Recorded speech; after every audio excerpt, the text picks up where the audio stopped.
So in this video we are going to talk about a drug that is called as फ्लॉक्सिटीन।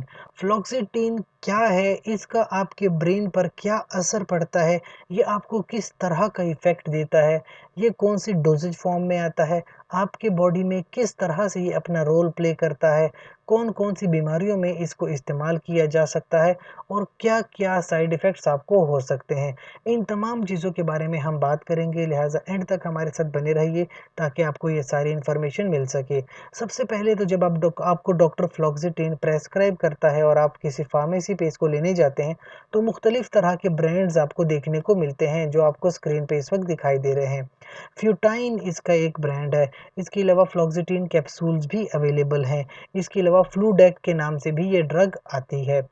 Capsules जो हैं इसके 10 mg, 20 mg और 40 mg में available हैं। Major depressive disorder, जिन लोगों को डिप्रेशन की बीमारी हो जाती है, वो डिप्रेशन में चले जाते हैं और वो बिल्कुल अपनी ज़िंदगी की छोटी-छोटी जो खुशगवार मौक़े हैं, उनसे लुत्फ़ नहीं उठा सकते और वो बिल्कुल हर मामलात में बिल्कुल डिप्रेस रहते हैं। अपनी ज़िंदगी उनको बिल्कुल बेरंग और बेमज़ा लगती है। इसको हम कहते हैं मेजर डिप्रेसिव डिसऑर्डर। ऐसी बीमारियों में फिर क्या होता है कि हमारे ब्रेन के अंदर कुछ हार्मोन्स कम हो जाते हैं, लिहाजा हम इस तरह की ड्रग्स लेते हैं जिससे क्या होता है हमारे हार्मोन्स ऊपर चले जाते हैं, यानी ज़्यादा हो जाते हैं और हमें खुशी महसूस होती है। ये जो आपके पास फ्लॉक्सिटीन है, 20 mg की टैबलेट्स जो आपके पास लेते हैं आप पर ओरल ले सकते हैं। इसके साथ साथ आप डोज को इंक्रीज भी कर सकते हैं आफ्टर सेवरल वीक्स, लेकिन याद रहे मैक्सिमम डोज 80 mg है, इससे ज़्यादा डोज इंक्रीज नहीं कर सकते।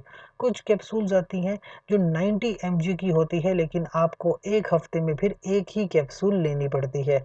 इसके अलावा कुछ लोगों को प्रॉब्लम होती है जिसको रेजिस्टेंट डिप्रेशन कहते हैं, यानी आप मुख्तलिफ तरह की ड्रग्स इस्तेमाल करते हैं लेकिन आपका डिप्रेशन ख़त्म नहीं हो पाता। तो इस केस में फिर आप 20 mg फ्लॉक्सिटीन से स्टार्ट लेते हैं और साथ में ओलेंजापिन की मेडिसिन भी ऐड कर देते हैं। ख़ास करके रात के वक्त आप ये ऐड करते हैं।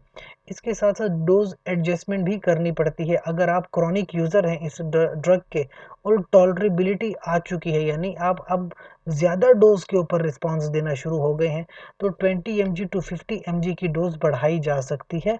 ओलेंजापिन की भी 5 से लेकर 20 mg तक डोज़ रखी जा सकती है।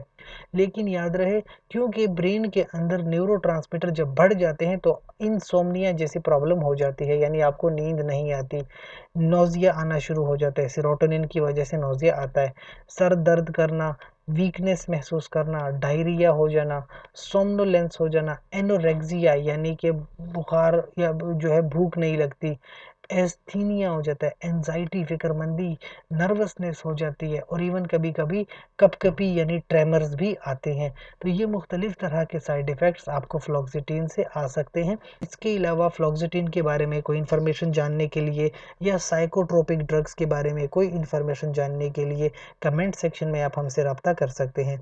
इसके साथ साथ हमारे इस चैनल को लाइक करें, कमेंट करें, शेयर करें और सब्सक्राइब कीजिए।